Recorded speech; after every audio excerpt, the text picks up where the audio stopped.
told your friend you're not okay? And tell me what's wrong and why you never said you felt that way. Diseminasi budaya positif di sekolah SMA Negeri 1 Rejoso oleh Lina Andriani SPV GR TGP Angkatan 9 Kabupaten Nganjuk dari Rabu tanggal 25 Oktober 2023. Pada yang terhormat Kepala SMA Negeri 1 Rejoso atau yang mewakili, yang kami hormati Bapak Ibu Waka SMA Negeri 1 Rejoso, yang kami hormati Bapak Ibu Guru Bibat SMA Negeri 1 Rejoso yang kami hormati. Assalamualaikum warahmatullahi wabarakatuh. Waalaikumsalam. Puji syukur marilah kita haturkan kepada Tuhan Yang Maha Esa karena atas rahmat dan limpahan karunia-Nya kita dapat menghadiri kegiatan diseminasi biar positif oleh Bu Lina Andriani CGP Angkatan 9 SMA Negeri 1 Rejoso dan keadaan sehat walafiat. Amin.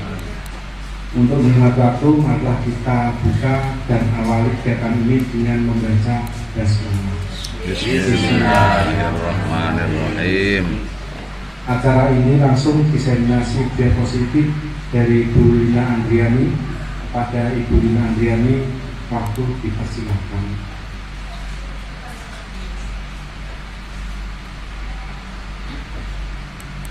Terima kasih. Assalamualaikum warahmatullahi wabarakatuh. Waalaikumsalam warahmatullahi wabarakatuh. Yang terhormat Bapak Kepala SMA Negeri 1 Rejoso atau yang mewakili, yang kami hormati Bapak Ibu Wakil SMA Negeri 1 Rejoso, dan yang kami banggakan Bapak Ibu Guru yang berada di sini SMA Negeri 1 Rejoso. Terima kasih atas kehadirannya pada agenda diseminasi budaya positif. Mohon izin saya berdiri.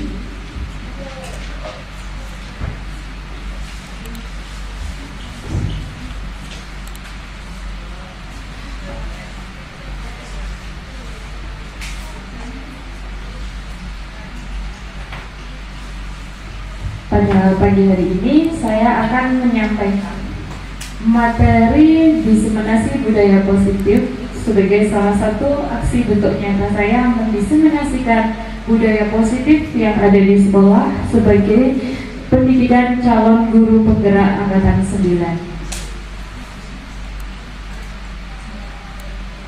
Materi pada pagi hari ini yang akan saya sampaikan Bapak Ibu yaitu disiplin positif dan nilai-nilai kebajikan universal, teori motivasi, hukuman dan penghargaan, serta restitusi, kebutuhan dasar manusia dan dunia berkualitas, restitusi 5 posisi kontrol, dan restitusi segitiga restitusi, yang terakhir adalah keyakinan kelas.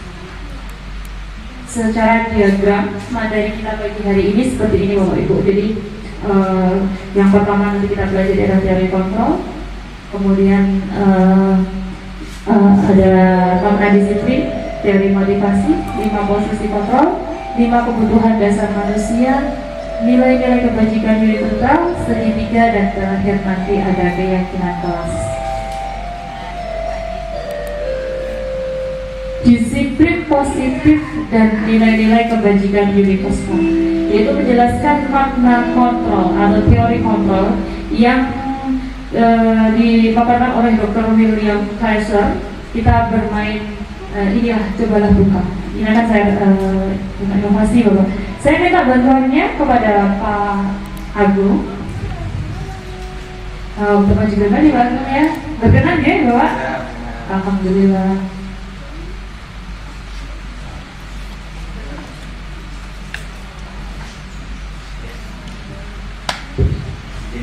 Sudah? Siap? Siap belum?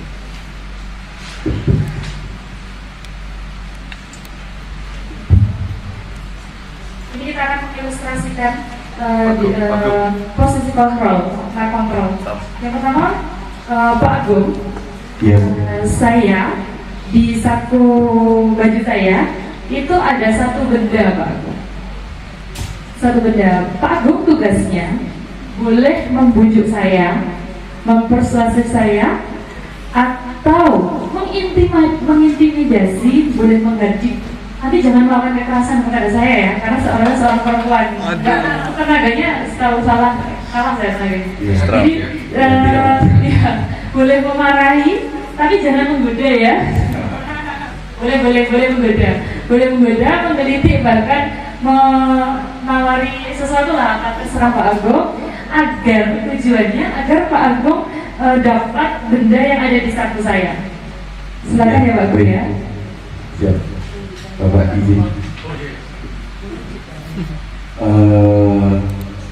Ibu, tadi saya lihat sebenarnya memasukkan sesuatu di kantong Ibu. Bolehkah saya melihat itu? Tidak boleh? Oh, tidak boleh. Jadi gini aja Ibu, saya akan kasih pertanyaan ke Ibu. Kalau Ibu tidak bisa menjawab, nanti Ibu harus menunjukkan apa yang ada di dalam kantong saku Ibu. Bagaimana? Melakukan penawaran ya? Iya. Ya, silakan. Oke. Jadi pertanyaannya sebenarnya,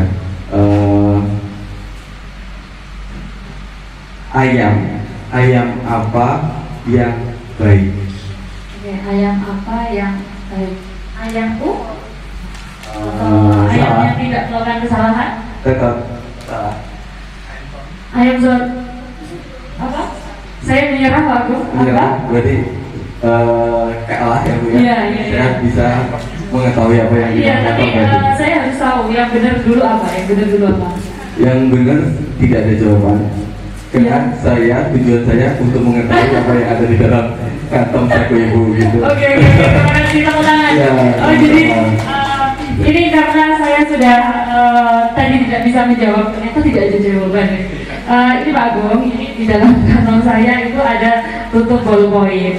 Ya, kalau pengen tahu ini tujuannya apa Pak Agung, silahkan cari ini ballpointnya mana, karena hanya ada tutupnya yang saya kasihkan. Iya. Terima kasih Pak Agung, terima kasih Iya. ya. Itu adalah simulasi posisi kontrol, makna kontrol. Jadi Bapak Ibu, saya tadi di sini adalah posisinya sebagai kontrol. Jadi orang yang bisa mengontrol diri kita adalah diri kita sendiri. Dan Pak Agung ini adalah stimulusnya. Jadi bagaimana agar kontrol kita itu berubah. Saya tadi kan menyerang Pak Agung tidak boleh di satu ini tidak boleh terlihat apa yang, tapi Pak Agung ingin mengetahui apa itu. Jadi berusaha berbagai cara, bagaimana caranya agar yang ada di saku itu dapat diketahui oleh Pak Agung. Maka Pak Agung melakukan persuasif, melakukan negosiasi penawaran dalam bentuk pertanyaan. Jadi tebak-tebakan. Ternyata saya tadi kena prank ya. Biasanya kena pranknya Pak Agung. Ternyata nggak ada jawabannya. Jawabannya hanya ingin melihat tutup pulpen tadi yang ada di meja di saku. Selanjutnya ini Bapak Ibu, hubungannya tadi posisi kontrol atau teori kontrol tadi. Jadi kontrol diri kita ya diri kita. Orang lain itu hanya sebagai stimulus atau sebagai perubahnya yang merubah. Maka miskonsepsi, jadi miskonsepsi tentang makna kontrol menurut Dr. William Clausen. Jadi maksudnya miskonsepsi itu apa itu? Kesalahan dalam hal berpikir. Jadi selama ini tuh kita menganggap sesuatu hal itu benar, ternyata hal itu kurang tepat, maka disebut dengan ilusi. Ilusi itu hanya gambaran semata. Maka ini ilusi yang pertama yang selama ini kita pikir itu adalah ilusi guru mengontrol murid. Maksudnya bagaimana? Pada dasarnya kita tidak dapat memaksa murid untuk berbuat sesuatu jikalau murid tersebut memilih untuk tidak melakukannya. Jadi walaupun tampaknya guru sedang mengontrol perilaku murid, hal demikian terjadi karena muridnya itu mengizinkan dirinya untuk dikontrol oleh guru. Saat itu bentuk kontrol guru menjadi kebutuhan dasar yang dimiliki murid tersebut. Intinya ya selain manut nggak ada murid kepada guru. Teori kontrol menyatakan bahwa semua perilaku itu memiliki tujuan. Bahkan bahkan terhadap perilaku yang tidak disukai. Itu ilusi yang pertama. Ilusi yang kedua, bahwa semua penguatan positif efektif dan itu bermanfaat. Maksudnya penguatan positif atau bujukan adalah bentuk-bentuk kontrol. Segala usaha untuk mempengaruhi murid agar mengulangi suatu perilaku tertentu adalah suatu usaha untuk mengontrol murid tersebut. Dalam jangka waktu tertentu, kemungkinan murid tersebut akan menyadarinya dan mencoba untuk menolak bujukan kita, atau bisa jadi murid tersebut menjadi tergantung pada pendapat seorang guru untuk berusaha. Jadi ini penguatan positif yang efektif dan bermanfaat itu sebetulnya hanya sebagai bentuk-bentuk kontrol kita saja. Anak ini bagus, perilakunya baik, tapi itu tidak menjadi suatu usaha untuk mengontrol murid tersebut dalam jangka waktu panjang. Kemungkinan murid tersebut itu akan menyadarinya dan mencoba menolak bujukan. Kadang-kadang tidak sesuai dengan apa yang kita inginkan. Jadi tergantung pada pendapat sang guru untuk berusaha. Ini ilusi yang kedua. Ilusi yang ketiga itu ilusi bahwa kritik dan membuat orang merasa bersalah itu dapat menguatkan karakter. Selama ini kita lakukan itu ini kritik, maksudnya kritik itu membuat orang merasa bersalah. Menggunakan kritik dan rasa bersalah untuk mengontrol murid itu menuju pada identitas gagal. Mereka belajar untuk merasa buruk tentang diri mereka. Mereka mengembangkan dialog diri yang negatif. Kadangkala sulit bagi guru untuk mengidentifikasi bahwa mereka sedang melakukan perilaku ini, karena seringkali guru cukup menggunakan suara halus untuk menyampaikan pesan negatif. Ini kritiknya, jadi membuat orang merasa bersalah. Itu tidak dapat bersalah dapat menguatkan karakter. Ternyata sebetulnya tidak ya. Lanjut, ilusi yang keempat, bahwa orang dewasa memiliki hak untuk memaksa. Banyak orang dewasa yang percaya bahwa mereka memiliki tanggung jawab untuk membuat murid-murid berbuat hal-hal tertentu. Apapun yang dilakukan itu dapat diterima selama ada sebuah kemajuan berdasarkan sebuah pengukuran kinerja. Pada saat itu pula, orang dewasa akan menyadari bahwa perilaku memaksa tidak akan efektif untuk jangka panjang, dan sebuah hubungan permusuhan akan terbentuk. Maka di sini bahwa ilusi ini, orang dewasa ini memiliki hak untuk memaksa. Contohnya guru. Banyak orang dewasa percaya bahwa memiliki untuk tanggung jawab untuk membantu muridnya tersebut untuk berbuat hal-hal tertentu sesuai dengan keinginan kita. Ya, kita berharap ada sesuatu sesuai dengan apa yang kita katakan. Tetapi apa yang dilakukan itu dapat diterima dengan sementara, hanya sementara atas kemajuannya itu, tetapi tidak bisa dilaksanakan secara efektif untuk jangka panjang. Apa yang kita katakan itu, atau yang kita paksakan itu, maka yang akan terbentuk karena berangkat dari keterpaksaan, yaitu ini hubungan permusuhan dan hubungan yang tidak baik ini akan terbentuk. Ini ilusi yang keempat. Selanjutnya, bagaimana seseorang bisa berubah dari paradigma yang semula stimulus respon kepada pendekatan teori kontrol. Bagaimana seorang bisa merubah paradigma ini dari pendekatan stimulus respon menjadi pendekatan teori kontrol? Ini seperti ini. Bila kita ingin membuat kemajuan secara perlahan, jadi pelan itu harus sedikit demi sedikit, jadi pelan-pelan. Ubahlah dulu sikap atau perilaku kita. Jadi berangkat dari diri kita sendiri dulu.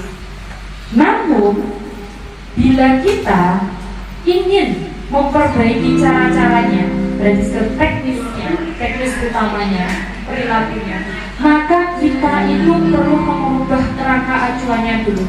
Jadi pola mindsetnya dulu. Pengepan pandangannya dulu kita ubah. Bagaimana pandangan kita itu melihat dunia, bahwa ini kita berpikir tentang manusia itu diubah paradigma. Paradigma itu pandangan kita dulu terhadap skema pemahaman dan penjelasan aspek-aspek tertentu mengenai realitas. Jadi pandangan kita terhadap realitas permasalahan. Jadi yang kita ubah, kalau kita ubah secara sedikit-sedikit berarti berangkat dari kita sendiri.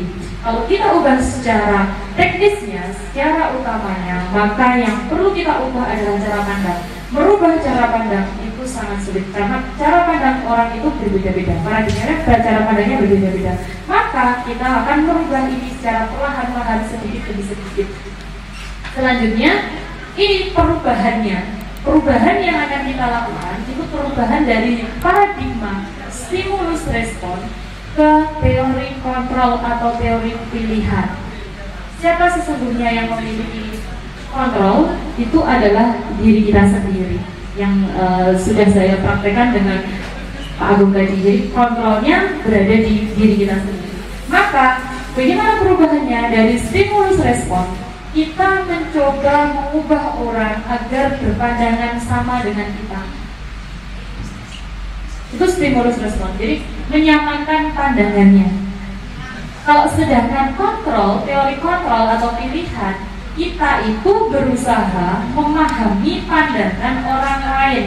Jadi pandangan yang berbeda, tidak lagi menyamakan.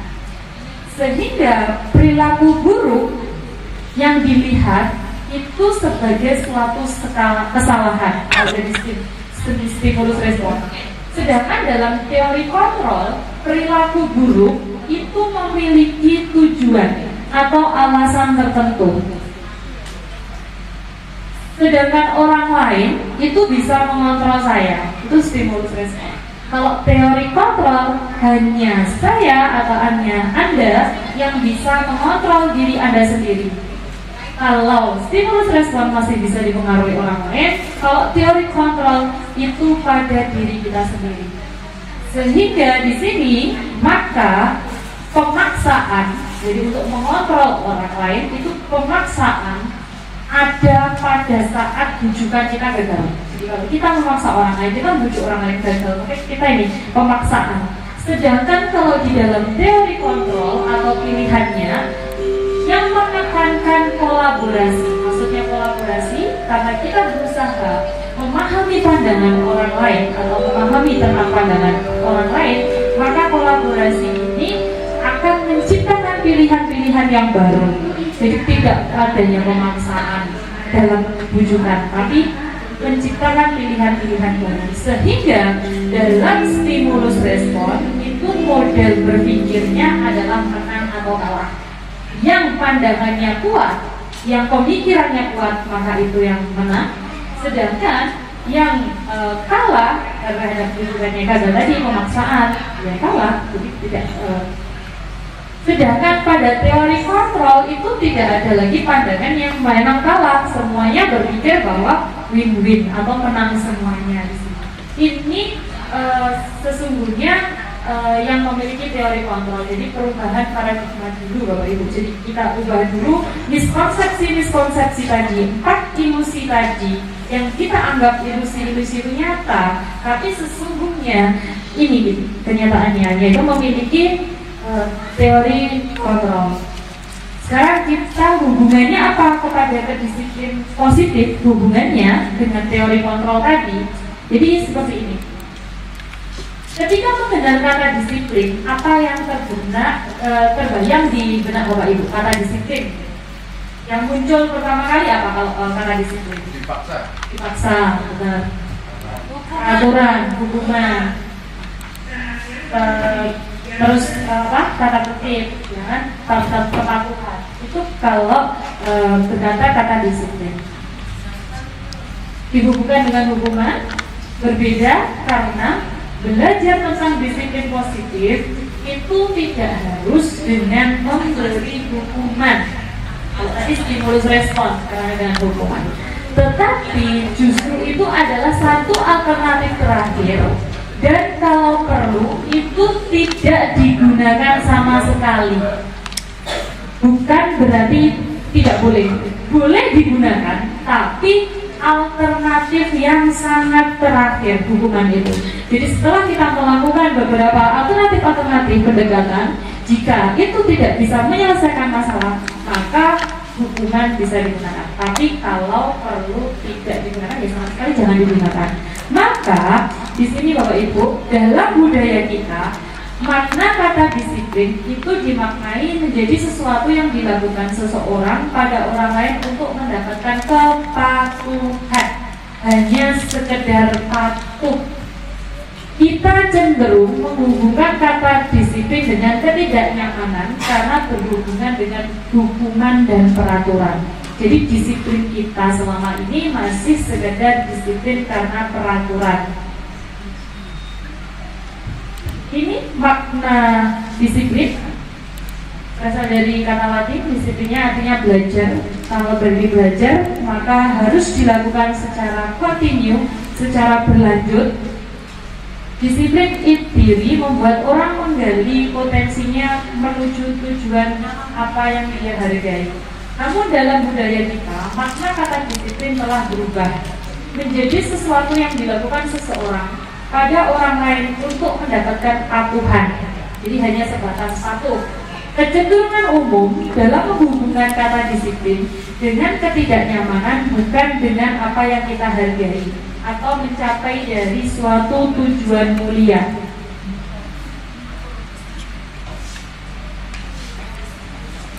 Nilai-nilai kebajikan universal. Jadi nanti hubungannya disiplin positif itu akan bermuara ke sini. Nilai-nilainya, nilai-nilai kebajikan universalnya. Nilai-nilai kebajikan universal itu sifat positif manusia, tujuan mulianya yang ingin dicapai, yang bersifat universal. Jadi maupun dari suatu lintas bahasa, suku, bangsa, agama maupun latar belakang. Setiap perilaku itu memiliki tujuan. Jadi setiap apa yang kita lakukan memiliki dasar atau tujuannya. Kenapa kita melakukan hal tersebut?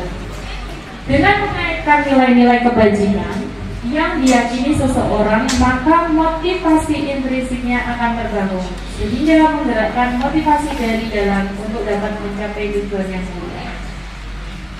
Nilai-nilai kebajikan yang ingin dicapai anak bangsa, murid didik kita, itu bermuara kepada profil pelajar Pancasila. Yaitu ada 6 profil pelajar Pancasila: beriman dan bertakwa kepada Tuhan Yang Maha Esa, dan berakhlak mulia, mandiri, bernalar kritis, berkebinekaan tunggal, bergotong royong dan kreatif. Selanjutnya tadi sudah disinggung mengenai disiplin. Sekarang kita ke teorinya, teori motivasi, hukuman dan penghargaan institusi. Ada pameran. Bapak Ibu, ini saya temukan gambar ini tidak di sekolah kita ya. Ini saya temukan di Google. Buat pertanyaan pemantik kita sebelum menuju kedisiplinan positif. Ini di sini ada sebuah gambar. Guru yang telat dilarang masuk ke ruangan. Guru datang terlambat ditutupin gerbangnya sama siswanya. Ini cerminan Bapak Ibu yang terjadi sekarang di dunia pendidikan. Menurut Bapak Ibu, bagaimana menyikapi ini? Bahwa yang terlambat itu tidak hanya siswa, tapi juga guru. Jadi guru tidak boleh memasuki ruangan, terus guru ini ditutup gerbangnya sama siswanya. Bagaimana pendapatnya mengenai kedua gambar ini, Bapak Ibu? Menyikapi permasalahan. Kalau pendapat saya berdasarkan pengalaman, ya guru harus konsekuensi. Guru itu adalah digugulan, ditiru. Kalau guru menginginkan siswanya baik, berarti guru harus memberikan contoh yang baik. Tapi berdasarkan pengalaman saya tadi ditanyai oleh siswa, ketika saya berbicara tentang hukuman dan konsekuensi, itu ada siswa yang bilang, Bu, di area BK ada tulisan dilarang merokok, tapi gurunya merokok. Sedangkan kalau siswanya mendapatkan hukuman itu bagaimana, Bu? Saya sedikit kesulitan menjawab. Yang saya jawab adalah, kalau kita mau mengajarkan minimal contoh yang paling gampang adalah panutannya. Jadi meniru itu adalah belajar yang paling gampang. Jadi kalau kita mau murid kita tertib, ya berarti gurunya harus bisa memberikan contoh sama seperti itu. Jadi saya mau menerima konsekuensi sebagai guru. Terima kasih banyak atas jawabannya. Memang seperti itu Bapak Ibu. Jadi yang diutarakan banyak itu memang sangat betul. Jadi semua itu akan kembali ke sini. Nanti akan motivasi apa yang akan mendasari Bapak Ibu. Jadi apa motivasi Bapak Ibu gitu loh. Ketika Bapak Ibu datang ke sekolah dengan tidak terlambat, yang mendasarinya itu apa? Ada 3 hal yang mendasari. Yang pertama itu menghindari ketidaknyamanan. Contohnya aturannya memang masuk sekolah jam 7.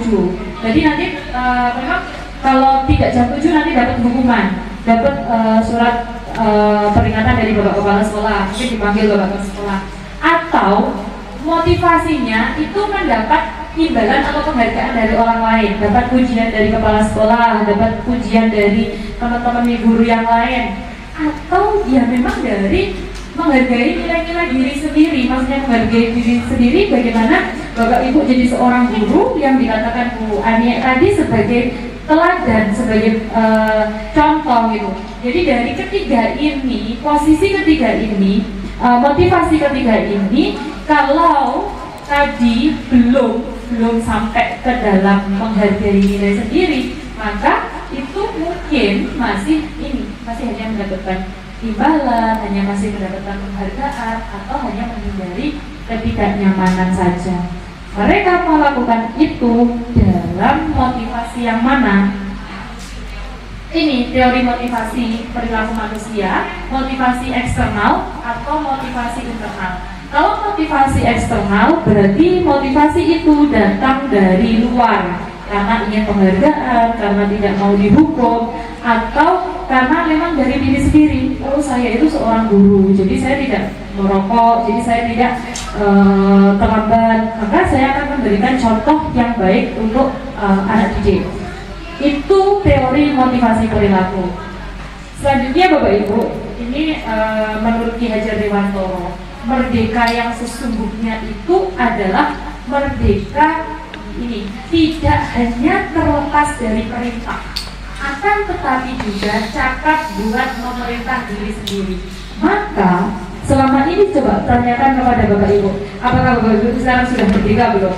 Kenapa Bapak Ibu melakukan sesuatu? Apakah hanya dasar dari perintah saja, dari aturan saja, atau dari diri sendiri?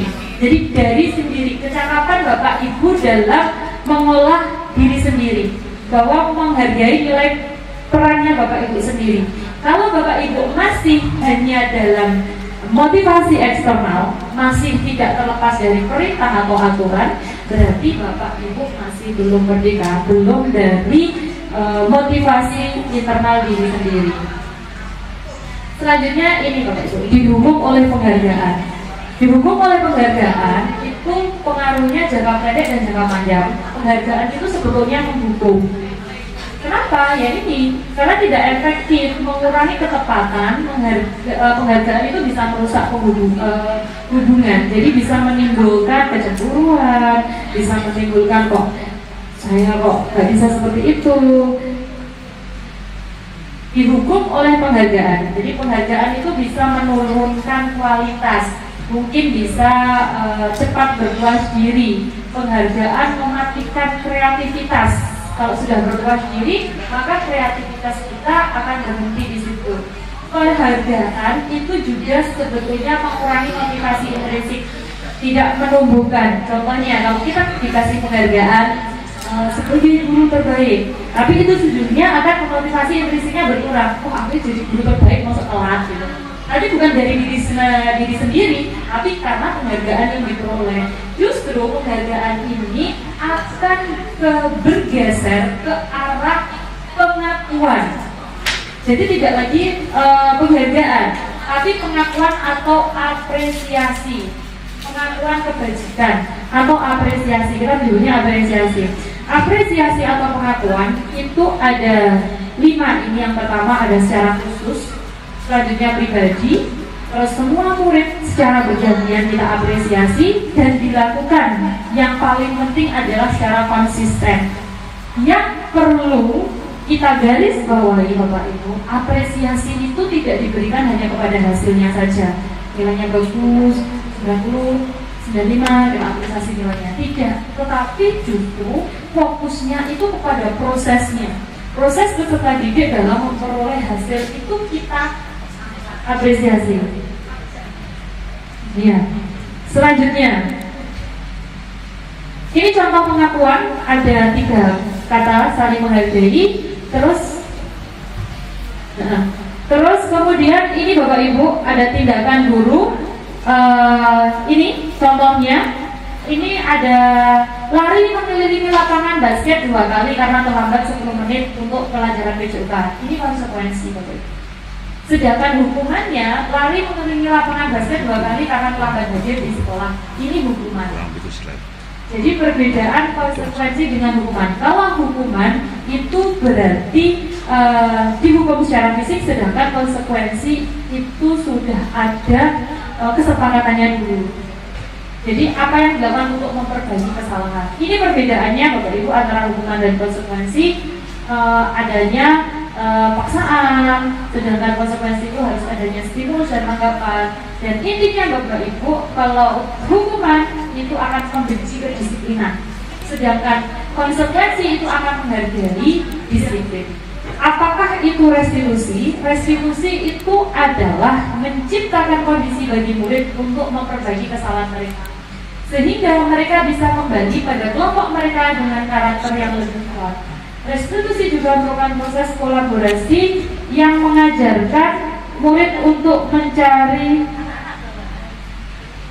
masalah dan bagaimana mereka harus memperlakukan orang lain.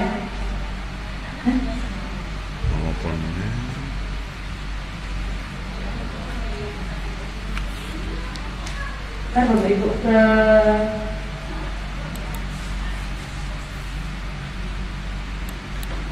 ini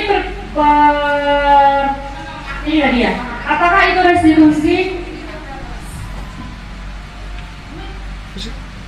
Restitusi adalah proses menciptakan kondisi bagi murid untuk memperbaiki kesalahan mereka sehingga mereka bisa kembali pada kelompok mereka dengan karakter yang lebih kuat. Restitusi juga merupakan proses kolaboratif yang mengajarkan murid untuk mencari solusi untuk masalah mereka dan membantu murid berpikir tentang orang seperti apa yang mereka inginkan menjadi tujuan mulia dan bagaimana mereka harus memperlakukan orang lain. Kita kembali ke sini Bapak Ibu. Itu tadi restitusi. Kita sudah membahas hukuman, konsekuensi dan restitusi. Jadi dari tiga tadi perbandingan antara hukuman, konsekuensi dan restitusi, identitas yang gagal itu diperoleh melalui hukuman. Nah, hukuman ini mengakibatkan anak menjadi seorang anak yang gagal. Sedangkan identitas sukses itu diperoleh dari disiplin. Melalui apa? Melalui konsekuensi dan restitusi. Maka hukuman ini sesuatu yang menyakitkan harus terjadi untuk dari suatu hukuman. Sedangkan konsekuensi itu sesuatu yang harus terjadi. Bedanya dengan restitusi merupakan pilihan. Jadi di situ anak disediakan pilihan. Sedangkan hukuman tidak nyaman untuk murid.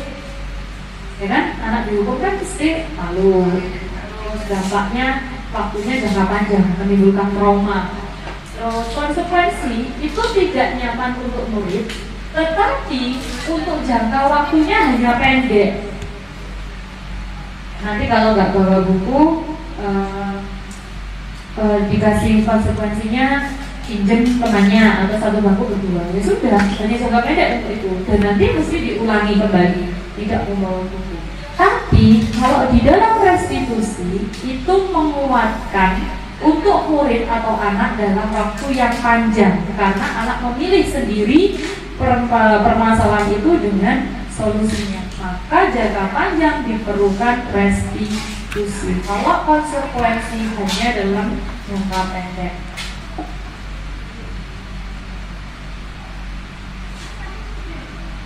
hukuman itu korban mendapatkan keadilan. Tidak kan? Tidak kan? Tidak mendapatkan keadilan. Terus korban bisa diabaikan.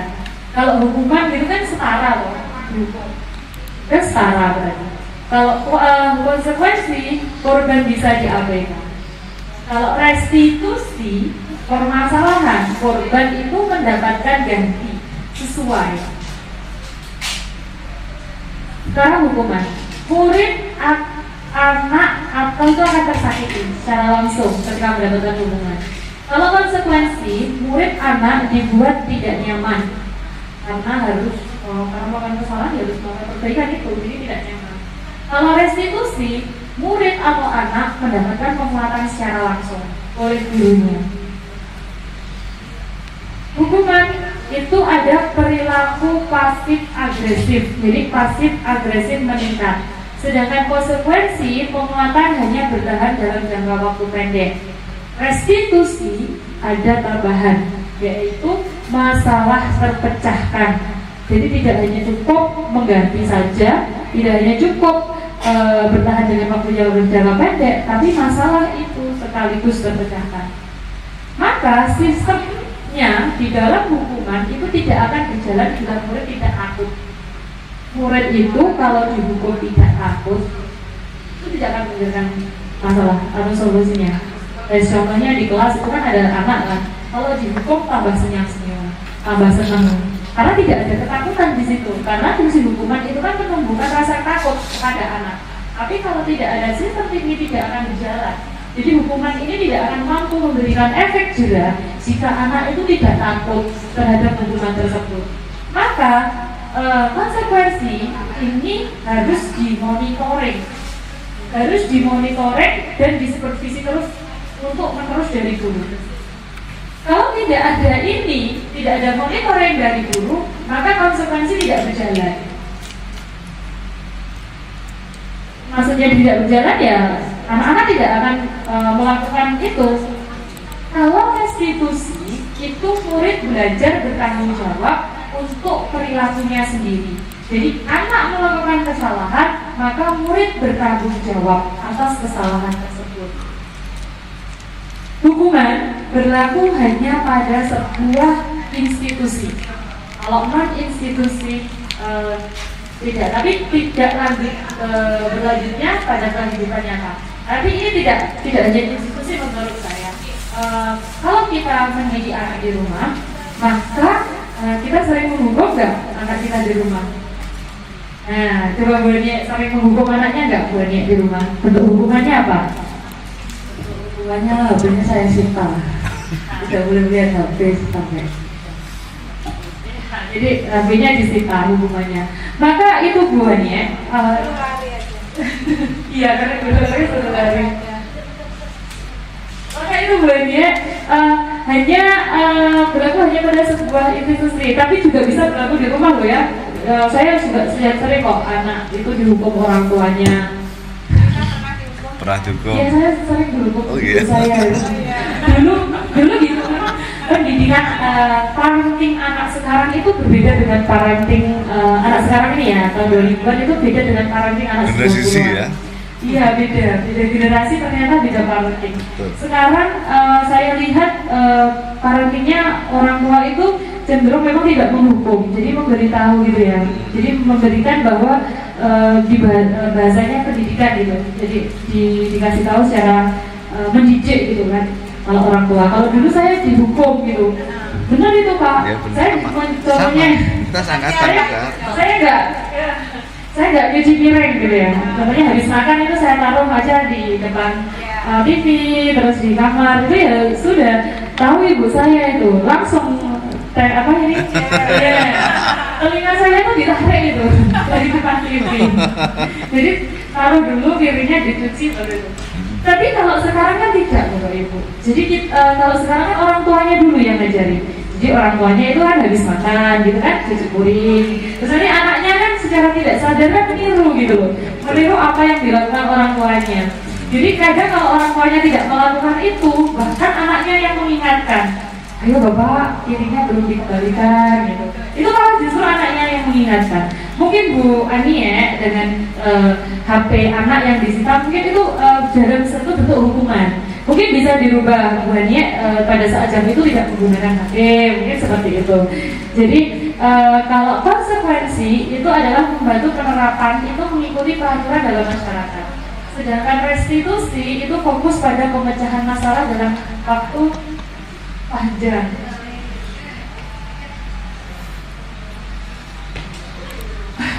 Peraturannya adalah ini, kamu harus apa peraturannya? Kamu melakukan terima kasih. Apa yang kamu yakini ini restitusi.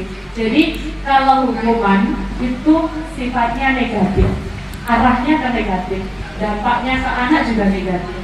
Kalau konsekuensi itu masih netral, positif tapi belum berdampak untuk jangka yang panjang. Jadi yang jangka panjang dan berdampak untuk anak itu adalah restitusi atau positif. Ciri-ciri restitusi. Ciri-ciri restitusi yang pertama itu bukan untuk menebus kesalahan, namun untuk belajar dari kesalahan. Jadi kesalahan itu tidak lagi dicari salahnya apa, tapi bagaimana dari kesalahan itu kita mencari solusinya, mencari pemecahannya, maka ini akan memperbaiki hubungan. Maksudnya bagaimana? Ya kalau penghukum tadi bisa contohnya jenengan anak jenengan hukum push up 100 kali gitu kan, terus anak itu kan masih suruh ganti push up 100 kali, kan akhirnya timbul rasa ini hubungan yang memburuk antara guru dan siswa. Tapi kalau restitusi, bagaimana anak itu belajar dari kesalahannya, ya Allah bukan itu sabar ya, ternyata saya hanya dikasih tahu salah saya ini, saya bicara pemecahannya bagaimana gitu ya. Jadi diberikan tawaran, tidak lagi paksaan. Kalau hukuman itu sifatnya memaksa, kalau restitusi sifatnya memilih bagaimana solusi yang ditawarkan. Restitusi menuntut untuk melihat ke dalam diri. Restitusi mencari kebutuhan dasar yang mendasari tindakan. Jadi suatu tindakan atau suatu perilaku itu dilakukan pasti ada tujuannya. Jadi ini yang akan kita cari. Restitusi adalah cara yang paling baik dibandingkan dengan konsekuensi dan hukuman. Restitusi fokus pada karakter, bukan tindakan salahnya, tapi karakter anak yang akan dibentuk setelah melakukan kesalahan. Restitusi fokus pada solusi, jadi bukan lagi pada perilaku yang salahnya, tapi solusinya. Ibaratnya sudah melakukan kesalahan ya sudah. Jadi bagaimana solusinya itu agar tidak terulang kembali. Maka restitusi ini dilakukan untuk tujuannya apa? Mengembalikan murid yang berbuat salah pada kelompoknya tanpa mengurangi apa yang ada dalam dirinya. Justru akan menguatkan karakternya. Jadi kan orang melakukan kesalahan itu akan mengulangi atau tidak, dan nanti akan karakternya akan terbentuk kembali. Kalau negatif terus, kalau tidak diubah menjadi positif, akan negatif kembali. Sekarang selanjutnya nanti hubungannya dengan ini Bapak Ibu, kebutuhan dasar manusia dan dunia berkualitas. Ada 5 kebutuhan dasar manusia yang kelima-limanya ini harus terpenuhi. Yang pertama adalah kebutuhan bertahan hidup. Kebutuhan bertahan hidup contohnya ya makan. Terus yang kedua penguasaan. Penguasaan itu kebutuhan atas pengakuan. Jadi wajar saja kalau kita melakukan sesuatu itu kita butuh pengakuan, butuh pujian dari orang lain, butuh apresiasi dari orang lain. Ini karena termasuk ke dalam kebutuhan kita. Yang ketiga adalah kebutuhan akan kesenangan, happy. Ya. Kebutuhan untuk mencari kesenangan. Jadi tidak ada kebutuhan untuk mencari kesedihan, itu nggak ada. Orang itu tidak ingin sedih, inginnya ya happy, seneng gitu loh. Saya belum menemukan aku pengen sedih saya temukan itu. Jadi manusia itu inginnya hanya senang. Maka ini kebutuhan kesenangan ini juga harus dipenuhi. Yang keempat adalah kasih sayang dan rasa diterima. Kebutuhan untuk disayangi, diterima, kebutuhan tetap terhubung dengan orang lain, ini juga. Jadi ini nanti akan berhubungan dengan kesenangan. Kalau kasih sayang dan rasa diterima kita dapatkan, maka ini akan mempengaruhi kebutuhan kesenangan. Yang terakhir adalah kebebasan. Jadi ada kebutuhan akan pilih. Jadi manusia itu memilih.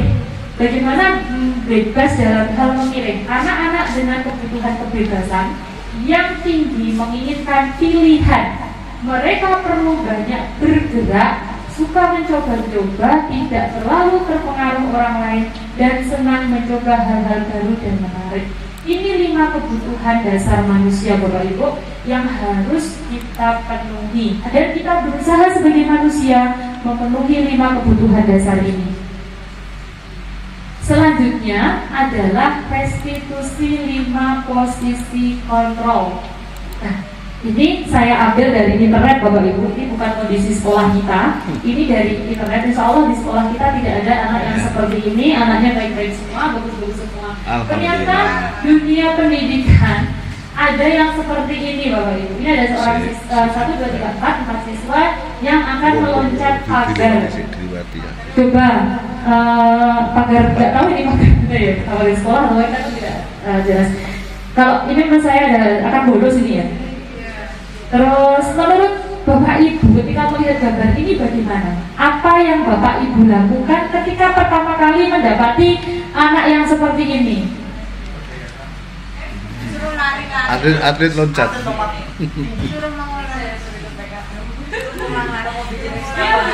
Tapi coba dijawab.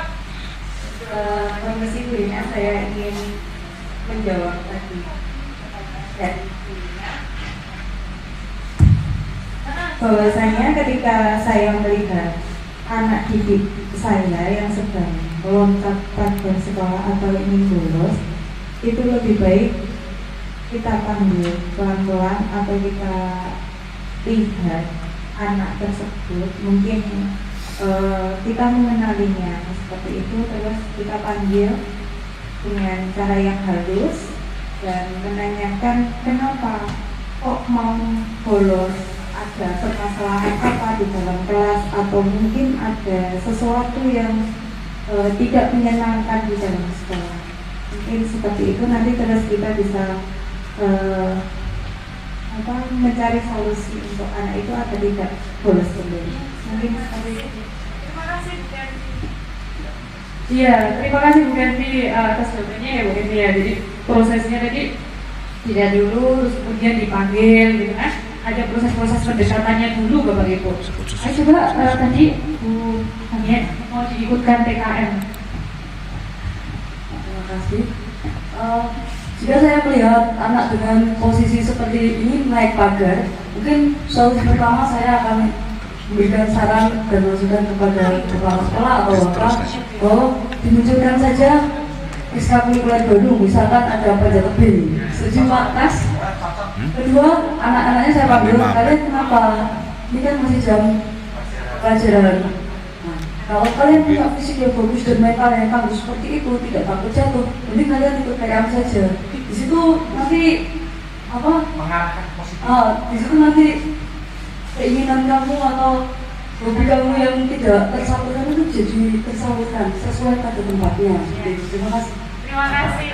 Tepuk tangan Bapak Ibu untuk Bu Ganti dan Bu Hanie. Makasih ya Bu Hanie. Kalau Bu Ganti tadi langsung kepada solusi permasalahannya, jadi langsung ke penanganannya.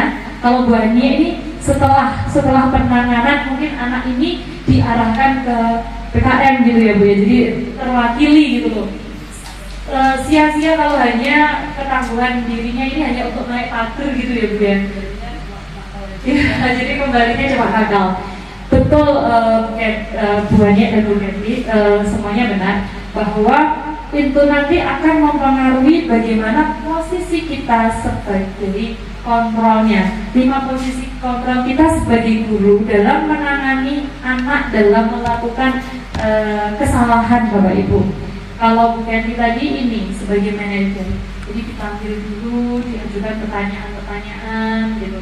Jadi kalau Bu Anye sama, jadi dikuatkan lagi secara pribadi, nanti diarahkan ke arah PKM gitu ya. Jadi biar lebih positif arahnya. Itu semua adalah bagaimana kita dari posisi ini, 5 posisi kontrol itu kita bisa menjadi sebuah membentuk anak. Apakah anak itu menjadi identitas yang gagal sebagai identitas yang berhasil, kontrol yang dari luar, atau identitas yang berhasil sukses, kontrol dari diri sendiri. Kita bahas satu-satu Bapak Ibu. Yang pertama ini adalah kontrol dari luar. Yang pertama itu penghukum. Kalau saya mendapati ini karena saya tipe yang marah, mungkin saya lakukan pertama adalah teriak ya. Kalau emosionalnya tinggi gitu, jadi gimana gitu kan? Itu namanya penghukum, Bu. Jadi menghardik dulu, menghardik. Kalau kamu tidak melakukannya, awas ya. Jangan bolos, turun. Jadi itu membentak.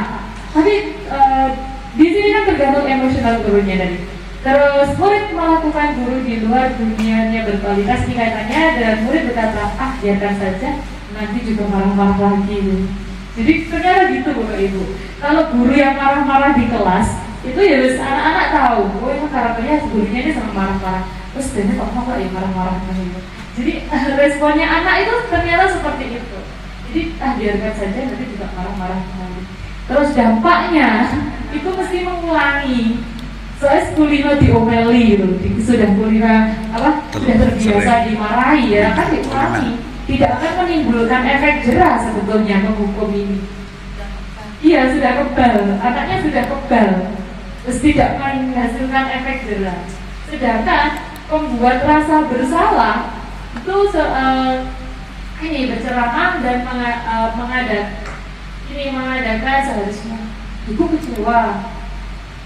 Harusnya kamu tuh tidak melakukan seperti itu. Saya sangat kecewa dengan apa yang kamu lakukan. Jadi anak-anak itu dibuat merasa seakan-akan ya bersalah gitu. Kamu seharusnya itu sudah tahu. Makanya dengan ketika ngajar di kelas itu sangat semangat ngajarnya. Tapi anak-anak tidak menerima dengan baik gitu. Jadi ini ibu lelah sekali ngajar. Kamu berkali-kali kamu nggak paham-paham. Gitu. Pernyataan-pernyataannya. Jadi kalau kita menyatakan ini, berarti kita sebagai posisi apa? Jadi saya kecewa sekali, ini membuat merasa bersalah. Saya tidak pernah benar melakukannya sebagai penghukum. Ayolah lakukan demi. Jadi kita itu anak-anak melakukan sesuatu karena kita, jadi teman. Apakah kamu mau mendapatkan stiker bintang hari ini untuk memantau? Bagaimana kamu bisa menyelesaikan masalah ini? Jadi sebagai manajer, kamu selalu yang paling terakhir. Ini berarti penghukum. Kamu jelek terus. Jadi sebagai penghukum langsung mengejar anak. Bergerak antara peraturan, pemantau, konsekuensi atau penghargaan tadi dengan hadiah. Ini nilai-nilai manajer dan memperbaikinya. Jadi ternyata di sini bergeraknya antara ini. Bagaimana perbaikinya? Sekarang ke segitiga restitusi. Jadi tadi 5 posisi. Sekarang kita ke segitiga restitusi. Ini segitiga restitusi. Jadi segitiga restitusi itu bagaimana sebagai posisi manajer tadi menerapkan segitiga restitusinya. Yang pertama itu adalah menstabilkan identitasnya dulu dengan menyanyikan setiap orang pasti melakukan kesalahan. Kamu bukan satu-satunya yang pernah melakukan itu. Jadi menstabilkan identitasnya anak dulu. Jadi anak melakukan kesalahan itu adalah manusiawi, karena manusia mesti lekat dengan kata salah. Itu kita stabilkan dulu identitasnya. Kemudian menanyakan keyakinan. maksudnya menanyakan keyakinan, itu adalah nilai-nilai apa yang telah kita sepakati, kamu ingin menjadi orang seperti apa. Terus selanjutnya, validasi kebutuhan. Kamu tentu punya alasan mengapa melakukan kesalahan tersebut. Adakah cara yang lebih efektif untuk mendapatkan apa yang kamu butuhkan? Itu segitiga distribusi. Ini Bapak Ibu. Jadi kalau tadi ada posisi anak yang melakukan lompat ke pagar. Jadi ini yang pertama kita lakukan, menstabilkan identitas dulu. Jadi biar anak tidak merasa bersalah, takut akan dihukum, atau takut melakukan kesalahan. Yang pertama dilakukan itu ini, guru berkata yang saya katakan tadi, bahwa berbuat salah itu adalah hal yang manusiawi. Tidak ada manusia yang sempurna. Bapak Ibu juga pernah berbuat salah. Jadi seperti itu. Kita pasti bisa menyelesaikan masalah ini. Bapak Ibu itu tidak tertarik untuk mencari tahu siapa yang benar dan siapa yang salah. Bapak Ibu lebih tertarik untuk menyelesaikan masalahnya. Ketika anak melakukan kesalahan dan kita melakukan menstabilkan identitas dulu, anak itu memiliki kekuatan Bapak Ibu. Jadi melakukan kesalahan itu hal yang manusiawi. Jadi ketakutan itu mungkin akan terminimalisir dengan adanya ini. Tidak ada yang manusia yang sempurna. Oh berarti saya tuh loncat pagar ya, memang berbuat salah. Jadi masih bisa diperbaiki. Terus tidak mencari tahu siapa yang benar, siapa yang salah. Kalau kamu menyalahkan dirimu terus-menerus, maka kamu akan bersikap baik. Apakah kamu bisa bersikap baik pada dirimu sendiri? Jadi kalau awalnya sudah dimulai dari hal yang negatif, mungkin yang masuk ke dalam pikiran anak itu pasti akan negatif. Jadi menstabilkan identitas itu perlu. Tapi ya kita sebagai guru juga manusiawi, kalau anak melakukan kesalahan dengan marah terlebih dahulu. Tapi ini semuanya belajar loh Ibu, saya juga belajar menerapkan ini. Awalnya saya kesulitan menerapkan ini, karena saya adalah mungkin setiap orang itu kan mempunyai karakter berbeda-beda ya. Jadi ada karakter yang emosional, jadi ada yang karakter ya tidak begitu emosional. Tapi kalau karakter yang beremosional dahulu, mungkin untuk mengedepankan, menstabilkan identitas ini akan sangat kesulitan. Sehingga ini perlu dilakukan agar kenapa? Ya untuk tadi, untuk membuat siswa agar tidak merasa bersalah. Langsung yang kedua yaitu memvalidasi kebutuhan. Maksudnya memvalidasi kebutuhan bahwa membantu murid untuk mengenali basic kebutuhannya tadi, dasar yang ingin dipenuhinya ketika melakukan kesalahan itu. Jadi anak, kenapa kok loncat pagar? Dari 5 kebutuhan dasar tadi mungkin ada yang tidak terpenuhi. Apakah mungkin kebebasan, perasaan senang. Jadi pada dasarnya setiap tindakan manusia itu tujuannya untuk memenuhi kebutuhan dasarnya. Apakah itu penguasaan, kebebasan, kasih sayang, dan rasa diterima, kesenangan, atau untuk bertahan hidup. Maka di sini dalam memvalidasi kebutuhan, guru itu berkata seperti ini.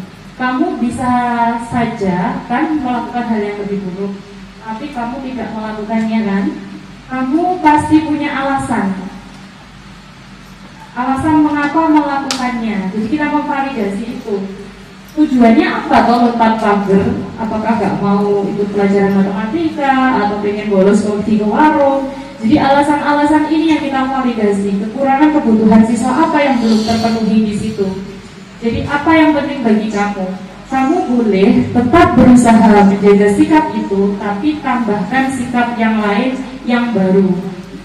Maukah kamu belajar cara lain untuk mendapat yang kamu butuhkan tanpa harus memukul? Contohnya kesalahannya apa? Maukah diberikan pilihan? Apakah kamu bisa melakukan dengan lebih baik besok lagi? Ini memvalidasi kebutuhannya doa. Jadi anak melakukan suatu kesalahan, maka memvalidasi kebutuhan. Apa yang belum terpenuhi dari anak itu harus kita tanyakan. Selanjutnya Bapak Ibu, anak melihat kesalahannya itu nanti akan dihubungkan dengan norma sosial dan nilai-nilai yang mendasari manusia berinteraksi dengan orang lain. Jadi hubungannya nanti dengan norma itu berarti aturan yang berlaku di suatu lingkungan tersebut. Maka untuk menanyakan keyakinan, jadi apa tuh aturannya, apa tuh normanya, apakah seorang pelajar itu harus naik pagar untuk membolos, berarti kan tidak sesuai dengan norma-norma kebaikan, nilai-nilai kebaikan. Maka menanyakan keyakinan ini perlu dilakukan pada segitiga restitusi setelah memvalidasi kebutuhannya. Guru berkata, apa nilai yang akan kita percaya di kelas kita, di sekolah kita? Nilai-nilai universal apa yang telah kita sepakati? Jadi aturan apa yang telah kita sepakati? Keyakinan apa yang telah kita sepakati? Kelas ideal itu seperti apa sih? Jadi kenapa kok anak itu sehingga lari membolos? Itu kelasnya itu seperti apa yang diinginkan? Idealnya seperti apa? Terus kamu ingin jadi anak seperti apa? Apa yang kamu rasakan ketika kamu melakukan kesalahan itu? Apa yang anak rasakan? Terus kamu menjadi orang yang seperti apa? Terus bagaimana solusinya dalam menghadapi permasalahan itu dikembalikan.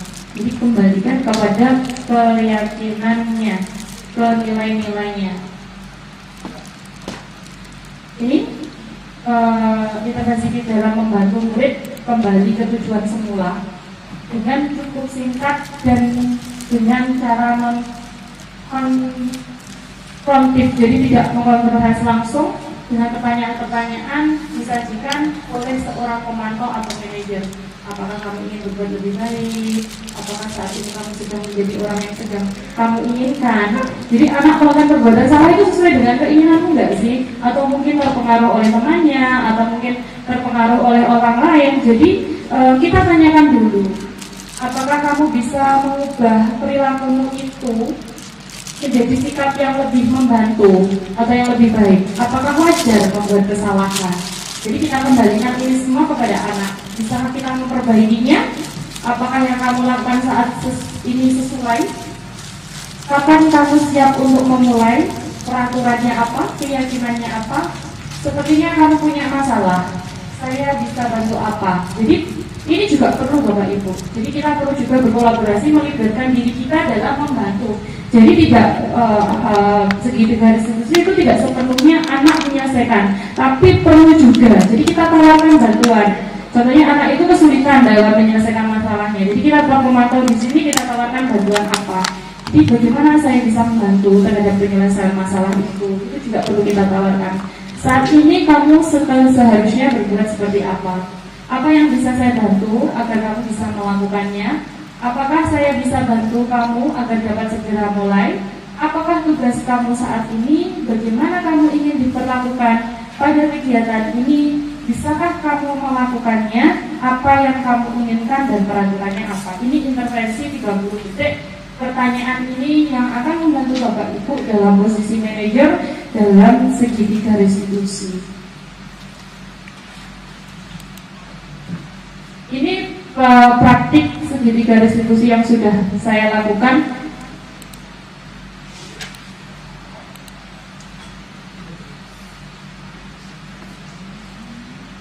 Ini contoh Bapak Ibu, saya sudah melakukan praktek segitiga restitusi. Ini ada anak yang ulangan dengan menggunakan HP. Ini jadi saya langsung memanggil anaknya langsung. Jadi ini menanyakan dulu, memvalidasi menstabilkan identitas dulu.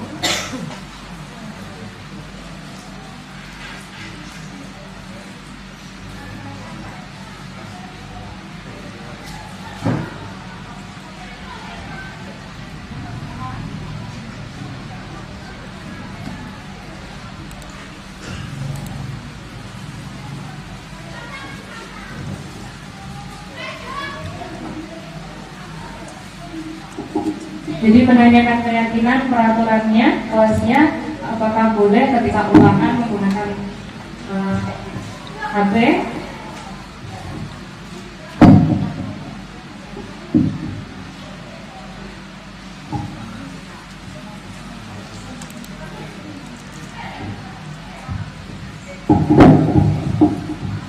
Jadi si Catherine ini dengan menyelesaikan masalah, dia mengakui kesalahannya dan ingin berjanji tidak akan melakukan perbuatannya lagi. Jadi juga kita berbuku kita kasih penguatan, juga tidak akan pernah berbuat lagi kesalahan.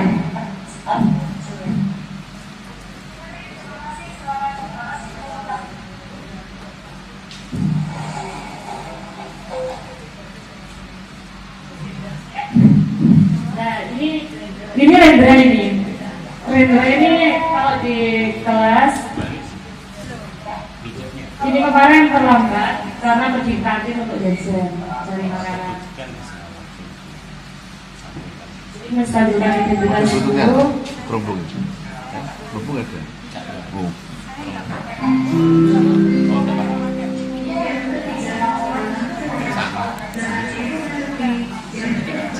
Ternyata ini alasannya itu lapar. Jadi ini kan kebutuhan yang tidak terpenuhi, kan kebutuhan utamanya ya, dasarnya. Jadi merasa kelaparan sehingga ke kantin kemudian beli makan. Ya, untuk kebutuhan itu bertahan hidupnya tidak terpenuhi di kelas. Ini Bapak Ibu tanggapannya siswa. Jadi terus siswa tanggapannya setelah melakukan restitusi pertama itu banyak responnya, saya tidak takut karena tidak dihukum, tidak diberikan hukuman. Jadi seperti itu responnya anak-anak lebih ke situ.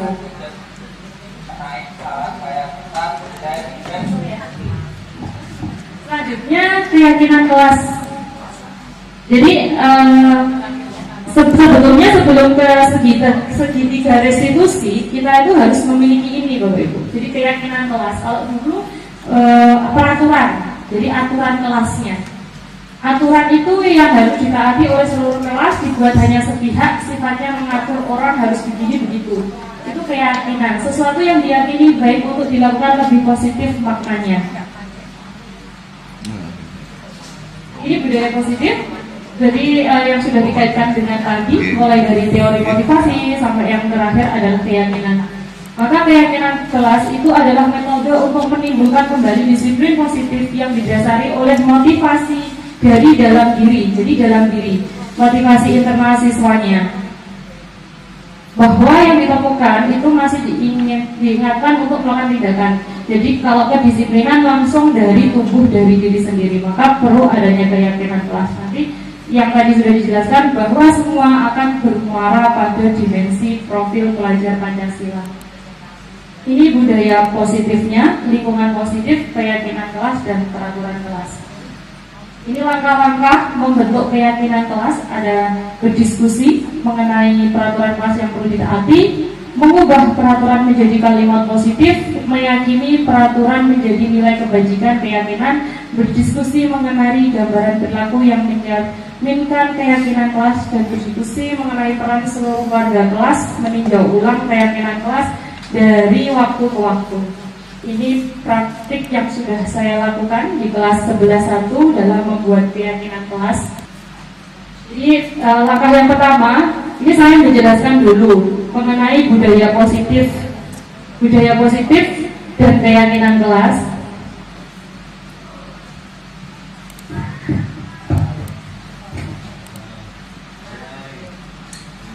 Karena di kelas 11.1 belum ada peraturannya, jadi belum memiliki aturan kelas yang tertempel, maka saya Assalamualaikum ini aturannya siapa yang di sini peraturan apa? Jadi anak-anak menulis banyak satu peraturan yang dilakukan. Karena tidak memiliki peraturan sampaikan soalnya anak ini menulis kamu soal itu kan tidak lagi yang selama ini jadi itu sudah menjadi sebuah kewajiban. Maka budaya itu tidak lagi di dalam diri kamu itu sudah yakin sama dan nanti kita selanjutnya akan melakukan peraturan yang sudah dibuat tadi yang sudah ditanggalkan. Selanjutnya guru ini saya ini mengelompokkan. Jadi ternyata ada peraturan yang sama, jadi saya mengelompokkan ya sama dari kas karena gunakan lebih pagi dengan semua sama melepas peraturan yang sama dan terus menjalankan tiket. Ini berbekal tiket melaksanakan tiket kelas dilaksanakan dari barang yang dipasangin tidak memakai bel juga jadi karena tidak mengerjakan tiket di sini tiket menjadi kalimat sesuai jadi kalau kalimat tiket jadi keyakinan itu berarti tiket terus tidak memakai sepatu disebutkan dari hal yang contohnya kalau peraturannya tidak diperkenankan di sini membersihkan kelas sesuai jadwal tiket maka melepas sepatu saat masuk kelas sepatu di sini sama iya itu adalah di sini ada kayak peraturan menjaga kebersihan tidak boleh membuang sampah sembarangan maka itu kemudian yang kedua menjaga tiket kita ubah menjadi kalian ini yang nomor adalah kerapian itu diubah menjadi kalimat maka dari 4 ini sudah menjadi dari 4 peraturan yang sudah dikelompokkan ini sudah menjadi 4 sebuah kalimat. Setelah kita ubah menjadi kalimat positif anak selanjutnya ini memvalidasi jadi di sini harus ada ikatannya jadi biar anak secara sadar sebetulnya apa yang dilakukan ini yang mereka tuliskan dan akan mereka lakukan secara penuh. Setelah validasi, hasil dari keyakinan ini akan ditempelkan di kelas. Jadi akan menjadi sebuah keyakinan kelas yang sama-sama akan sadar dari diri sendirinya untuk dipatuhi Bapak Ibu. Sebelum ke dan akhir Bapak Ibu, saya punya ice breaking sebentar. Nanti ini akan kembali kepada kita ice breakingnya. Ice breaking ini adalah namanya ice breaking mystery box. Ice breaking mystery box. Di sini saya ada kotak. Di dalam kotak ini ada sebuah gambar. Nanti Bapak Ibu tebak gambar apa di sini. Di sini. Nanti Bapak Ibu maju ke depan satu-satu membuka gambar ini. Tolong jangan dikasih tahu yang lain. Gambarnya apa? Nanti yang dapat jawab dapat hadiah, nggak ada penghargaan. Jadi dikasih tahu gambarnya apa. Gambar ini adalah sosok guru paling hebat yang mampu memotivasi orang lain, mampu mengajarkan kebaikan kepada siswa-siswanya, bahkan seluruh hidupnya itu digunakan untuk anak-anak didiknya.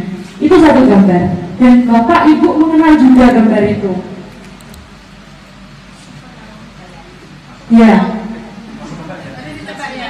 Maju satu-satu dulu, dibuka boxnya, terus nanti kembali tempatnya nanti saya tanya. Ya. Monggo kalau bisa satu-satu maju mulai berganti. Oh ya, silakan Bu Hindu. Jangan dibilang ya Bu Hindu gambarnya siapa ya. Nanti yang lain tahu.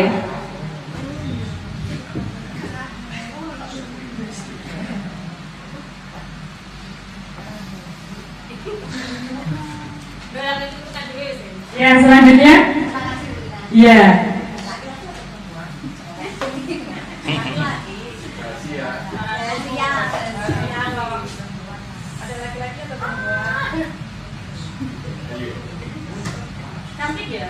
Gambarnya cantik sekali ya. Selanjutnya, ayo Pak Agus. Aku maju biar terlihat dulu. Ya, terlihat terus. Tolong disempat. Ya. Ayo Pak Agung.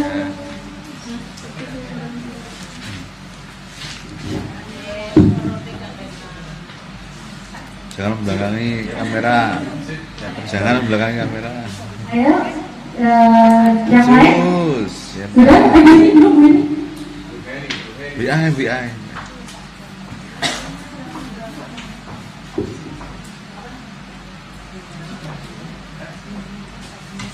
Oh, Ditebak gambarnya nanti kita semua. Gambarnya siapa ini? Kok ketawa? Berarti Bapak Ibu mengenal gambar itu? Yang ingin maju ingin lihat gambarnya siapa? Saya. Silakan Bu.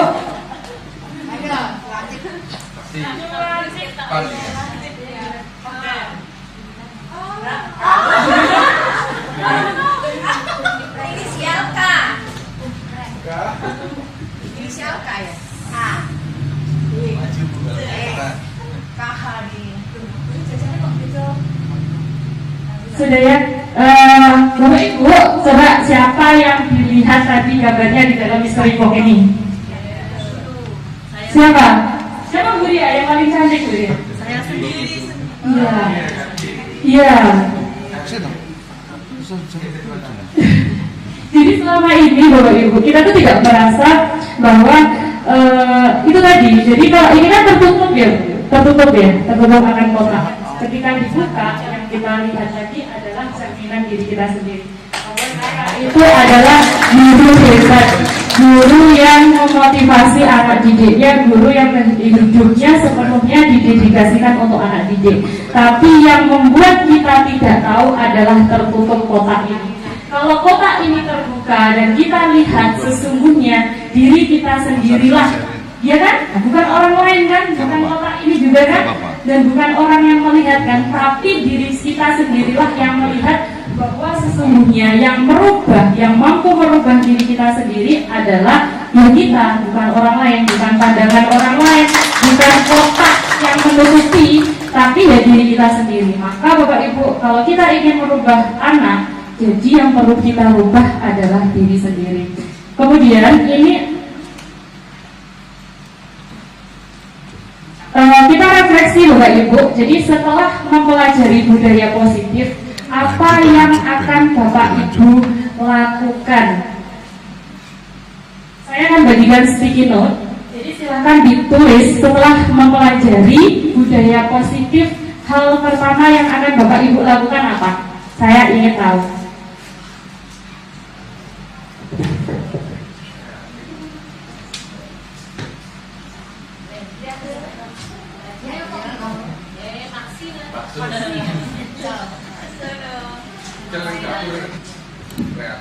Bapak Ibu, ini refleksi dan kesimpulannya. Jadi nanti kita simpulkan bareng-bareng. Seharusnya setelah diseminasi ini apa yang kita lakukan, kita samakan persepsi dulu. Jadi apa yang akan Bapak Ibu lakukan setelah ini? Setelah itu Bapak Ibu tolong, ini sudah saya sediakan kertasnya. Jadi ditempelkan di sini, ya. Ditempelkan di sini. Itu kan stiker bisa ditempelkan. Jadi kalau sudah dijawab sama Bapak Ibu bisa ditempelkan di sini. Hasilnya nanti akan saya bacakan.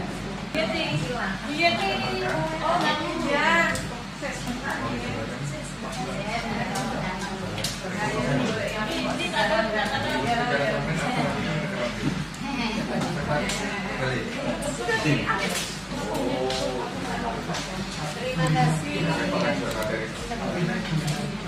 Yang masalah konser berarti.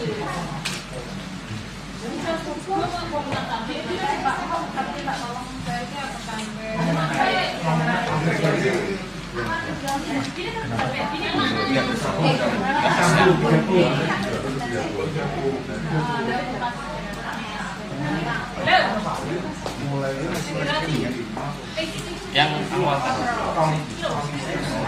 Yang awal.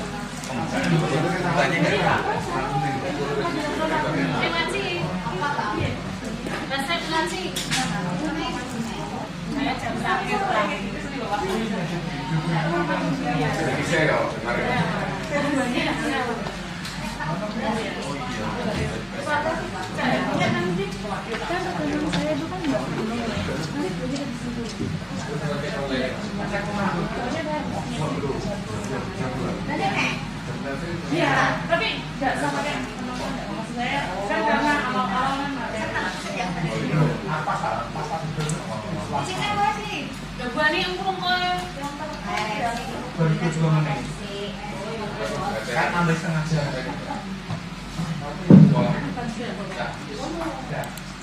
Ibu, yang saya bacakan ya, melakukan restitusi dengan baik.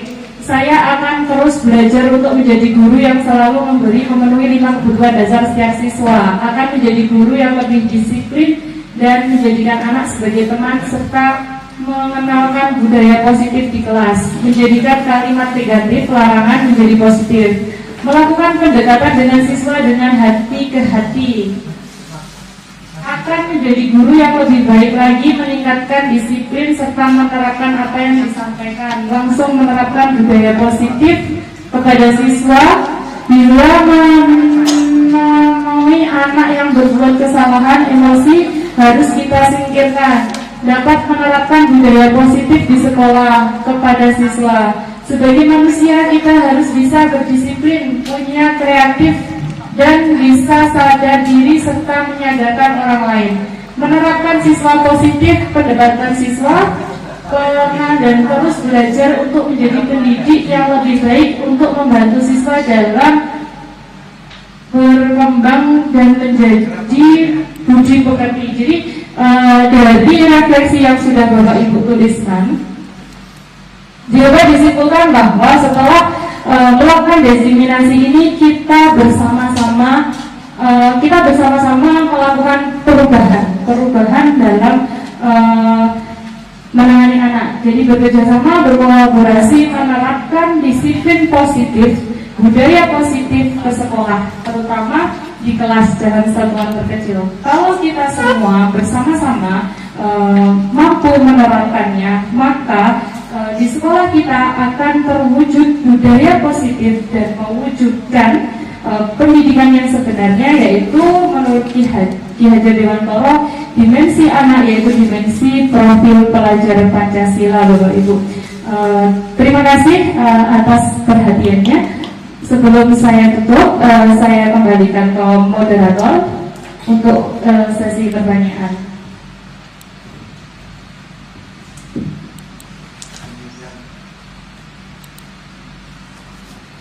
Demikian tadi adalah sesi pemaparan dari Bu Lina Angliani.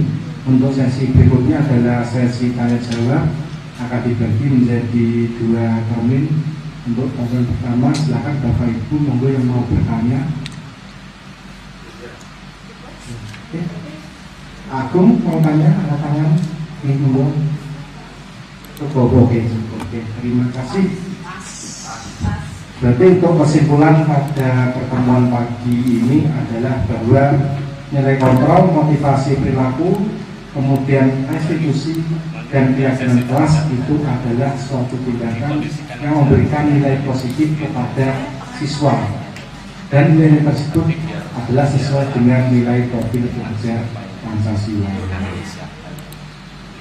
Demikian tadi acara diseminasi yang sudah kita laksanakan, semoga bermanfaat bagi kita semuanya. Amin. Untuk acara ini saya tutup dengan bacaan Alhamdulillah. Alhamdulillahirabbil alamin. Terima kasih Bapak Ibu. Selamat pagi. Assalamualaikum warahmatullahi wabarakatuh.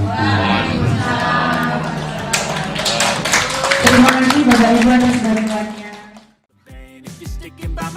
Maybe we could be okay, okay, maybe you could be the change I need today. I promise that I've never felt this way. I really hope that you will choose to stay through all the pain. I know you told your friend you're not okay, and tell me what's wrong and why you never said you felt that way. And guess you're trying to stay strong and fake a smile until I look